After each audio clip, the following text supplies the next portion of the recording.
Spain நாடு புனித அவேலா Teresa அம்மா 1515 ஆண்டு பிறந்தவர். இயேசு நெருக்கமாக வாழ்ந்தவர். திரு அவனுடைய மருத்துவர், டாக்டர் ஆஃப் த சர்ச் என்று அழைக்கப்படுகிறார். நாம் பார்க்கக்கூடியது இந்த புனிதனுடைய கை, நம்பிக்கை கை.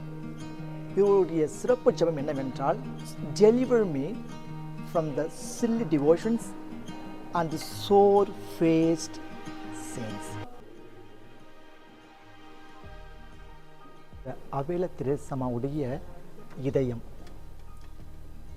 இயேசுவில் கொண்ட அன்பின் நெருக்கமாக அந்த இதயத்தை தன்னுடைய வாழ்க்கையில் பிரதிபலிக்க முயன்றவர்.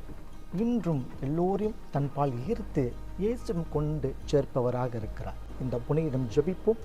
பரந்த உள்ளம் படைத்தவளாக வாழ முயற்சிடும்.